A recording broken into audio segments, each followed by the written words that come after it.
la humanidad está pasando por una fase difícil en su desarrollo, y el riesgo potencial de sumirse en estados más profundos de materialismo y automatismo es preocupante. Ambos estados suelen cooperar entre sí, ya que cuanto más profundamente nos integramos en las fuerzas materiales, mayores son las influencias que pueden hacernos actuar sin pensamiento o intención conscientes. También se puede decir que en la época actual hay determinadas fuerzas, o agentes, que impulsan hacia una mayor inmersión en el materialismo con el fin de paralizar o impedir el desarrollo espiritual de la humanidad. En este sentido, incluso la noción de cualquier cosa espiritual ha llegado a ser ridiculizada, diluida en el comercialismo, o secuestrada en formas pseudo-espirituales. Es necesario mirar más allá del escenario de los asuntos externos. El vuelo del Fénix les saluda e invita al video. Fuerzas universales han estado en movimiento. Para las personas atrapadas dentro de la civilización externa del momento, con sus impactos, distracciones y estímulos, es difícil reconocer la existencia del conocimiento y la comprensión perceptiva que se encuentran más allá de los sentidos condicionados. Sin embargo, también hay que decir que ahora es el momento de que la gente viva y se guíe, más que nunca, de acuerdo con los principios internos o esotéricos. Es esta conexión con la propia vida interior la que aporta una mayor conciencia acerca de los acontecimientos externos. Y sin esta conciencia, sin este grado de perspicacia perceptiva, permitimos que se produzcan mayores concentraciones de poder en manos de unos pocos, que ejercerán este control sobre las masas de forma negativa. Lo que es necesario es la conciencia y la intención que surgen a través de cada persona individual. Este estado de individualización, en oposición al comportamiento grupal/masivo, es el que marca la etapa correcta del desarrollo humano para estos tiempos. De acuerdo con la obra del pensador místico austriaco Rudolf Steiner, el estado de percepción y conciencia del ser humano puede considerarse relacionado con tres estadios del alma: sensible, intelectual, mental y consciente. Dentro del estadio sensible del alma, el ser humano vive principalmente dentro del mundo de los sentidos. Se deja arrastrar por sus pasiones y deseos, y es fácilmente manejable o manipulable para que siga las tendencias, la política y los movimientos de masas. Estas personas constituyen la mayoría, son influenciadas por los medios de comunicación y son la masa general que se mueve con las maquinaciones de la multitud. La segunda etapa, la del alma mental intelectual, representa a las personas de intelecto que se esfuerzan por liberarse de los impulsos precipitados de los sentidos. Son conscientes de estas tendencias, pero se guían por el pensamiento racional. También intentan mantener bajo control sus sentimientos y expresar el deseo de su corazón mediante un compromiso crítico. Al mismo tiempo, este ordenamiento racional suele aliarse con el conservadurismo, el dogma, las ideologías y el sentido de la rectitud. Así como pueden manipular a los demás, también pueden ser manipulados por su propia lealtad a sistemas fijos. Pueden estar cegados por los ideales y ser poco críticos con sus propias debilidades. Estas personas pueden parecer muy inteligentes y, al mismo tiempo, carecer de humanidad. En términos generales, este tipo de personas llenan las filas de las organizaciones políticas y de liderazgo. Y la tercera etapa, la del alma consciente, aún no ha surgido plenamente en la época actual. Esta etapa es la que se ocupa de la formación del individuo consciente, que no es fácilmente influenciable o persuasible por las masas emocionales psicológicas, ni por las estrategias empleadas para dichas creencias. La fase de individualización de la humanidad fue, y sigue siendo, un paso necesario para liberar al ser humano del modo anterior de conciencia de grupo. El yo egoísta fue necesario en esta transferencia hacia la individualización. Sin embargo, el peligro ahora es que este ego operativo crezca más allá de su función y se convierta en un aspecto dominante del ser humano. Actuar y esforzarse desde el yo egoísta es lo que conduce al desequilibrio y la desigualdad del mundo. La etapa de individualización está ligada al aumento del egoísmo, pero es una relación necesaria para alcanzar las profundidades de la autorrealización. Se vuelve problemática cuando el ego, en lugar de conducir al crecimiento interior, se proyecta al exterior y se convierte en el aspecto principal de la personalidad externa, lo que puede conducir a un crecimiento interior atrofiado y a una continua proyección externa del ego. El extremo de ello es que una persona vuelva a sumirse en la conciencia de grupo y busque la seguridad dentro de un entorno grupal. Esto puede conducir a tendencias sectarias, y a agrupaciones ideológicas y religiosas.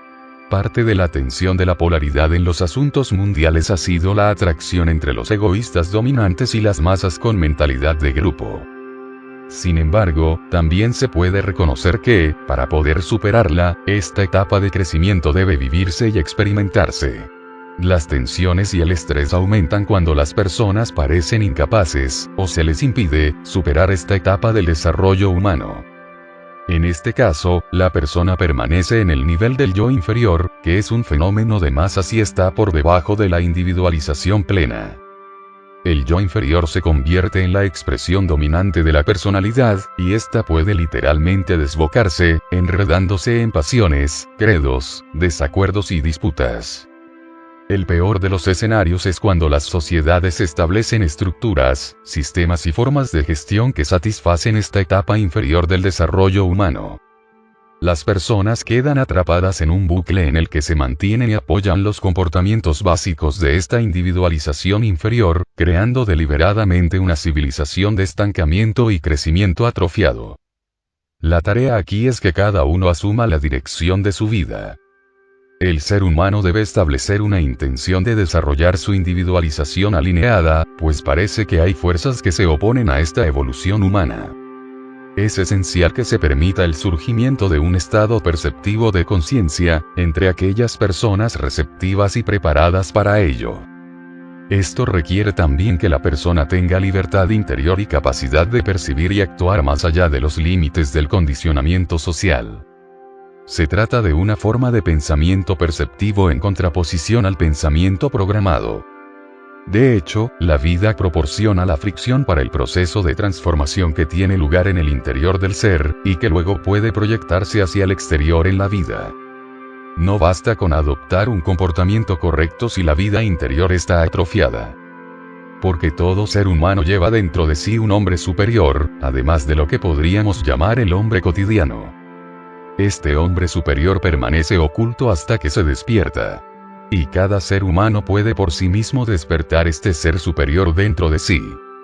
Mientras este ser superior no sea despertado, las facultades superiores que duermen en cada ser humano, y que conducen al conocimiento suprasensible, permanecerán ocultas. Algunos también consideraban las fuerzas entrópicas, lo que algunos llamarían fuerzas malignas o desevolutivas, como una parte necesaria del desarrollo humano. Estas fuerzas crean la fricción que alimenta el desarrollo potencial, así como la fricción entre la carretera y el neumático ayuda a generar el movimiento del coche.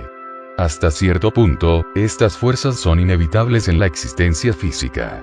Todo desarrollo es una cuestión de etapas, y cada etapa debe alcanzarse antes de intentar pasar a otra. Cada persona debe decidir por sí misma cómo desea vivir la vida. Puede decirse que una persona que ignora esta decisión, o que se niega a tomarla, es más probable que caiga bajo el dominio de las fuerzas entrópicas, ya que son estas las que atraen a las almas inconscientes o perezosas. Este reconocimiento debería animarnos a tomar decisiones perceptivas en la vida.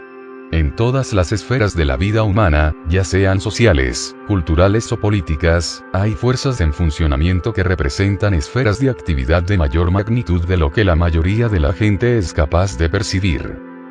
Hay fuerzas universales que han estado en movimiento, desde hace mucho tiempo. En cuanto a los seres humanos, todo movimiento, todo desplazamiento, requiere un esfuerzo. El impulso interior para trabajar por el bien mayor de la humanidad, el bien macrocósmico, surge de la comprensión genuina y no de las emociones generales o la psicología de masas. También es responsabilidad de estos individuos conscientes obtener una comprensión, un nivel de perspectiva, para percibir los acontecimientos de nuestro tiempo. Es esta comprensión de las fuerzas que están detrás de los acontecimientos en sentido literal lo que ayuda al crecimiento del alma consciente. Así como podemos reconocer que hay fuerzas ocultas que entran en juego en el reino físico, esto también sugiere que hay fuerzas que operan más allá del dominio físico. No reconocer esto es lo mismo que ver las ramas de un árbol balanceándose con el viento y considerar que se mueven por sí mismas y por su propia voluntad. Cuando una persona actúa a partir de una comprensión limitada, existe la posibilidad de que no sirva al bien sino, en última instancia, a lo contrario. En cuanto a las fuerzas, no se pueden desterrar porque forman parte de la existencia. Más bien hay que transmutarlas para poder superarlas. Y esta es la tarea de nuestro tiempo, la tarea para el alma espiritual de hoy. Es responsabilidad de quienes tienen conciencia y conocimiento interior, mantener dentro de la humanidad el impulso de evolución interna. La tarea actual de las personas responsablemente conscientes es buscar ese conocimiento que comprende no solo las fuerzas del mundo, sino las causas primarias de los acontecimientos en este reino fenoménico, físico. Al hacerlo, la persona es capaz de elevarse más allá de las inclinaciones mezquinas y del comportamiento egoísta. Esto no es una negación de la realidad física, sino un reconocimiento reforzado del reino primario del espíritu. Para concluir, puede decirse que hay fuerzas que se manifiestan en este dominio, de las cuales la humanidad tiene un conocimiento o experiencia limitados. Esto no es algo que deba temerse, ya que estas fuerzas forman parte de la propia humanidad. Nosotros tú y yo somos parte de la misma conciencia, solo que la existencia material, la vida física, ha escindido, dividido y fragmentado estos aspectos. La mayoría de la humanidad, en los últimos tiempos, ha estado viviendo una especie de existencia parcial, una semi-existencia, ya que ha sido apartada del reconocimiento de su fuente y del campo mayor de la conciencia. El planeta Tierra, así como otros planetas del sistema solar, están entrando en una nueva alineación en la que será más fácil establecer estas correspondencias. Que esta era se avecinaba lo sabían desde hace tiempo otras agrupaciones que tienen poder e influencia dentro de la civilización humana. Por esta razón, dichas entidades se han unido para crear en todo el planeta condiciones que tratan de detener el surgimiento de una mayor conciencia perceptiva. Los intentos que se están llevando a cabo en todo el mundo tienen como objetivo neutralizar ciertos aspectos del ser humano para que sea menos receptivo a las verdades espirituales. Sin embargo, este enfoque solo tiene un alcance limitado. Las facultades de la humanidad solo pueden ser cegadas durante un tiempo. Las fuerzas evolutivas y de desarrollo son mucho más poderosas de lo que suponen estos grupos de poder planetarios. Al mismo tiempo, debemos reconocer que los acontecimientos de la historia del mundo son síntomas de lo que ocurre en el nivel metafísico de la realidad, donde los aspectos primarios, no materiales, tienen su existencia. Estos fenómenos esenciales, primarios, tienen sus impulsos que nacen en el mundo físico de los fenómenos secundarios. Para la mayoría de la humanidad, estos aspectos primarios son incognoscibles. Para aquellas personas capaces de desarrollar su comprensión y receptividad a tales impulsos, es el momento de iniciar el viaje para conocer lo incognoscible. Somos el vuelo del Fénix, dando un vuelo hacia el infinito. Hasta siempre. Comparte el mensaje y suscríbete.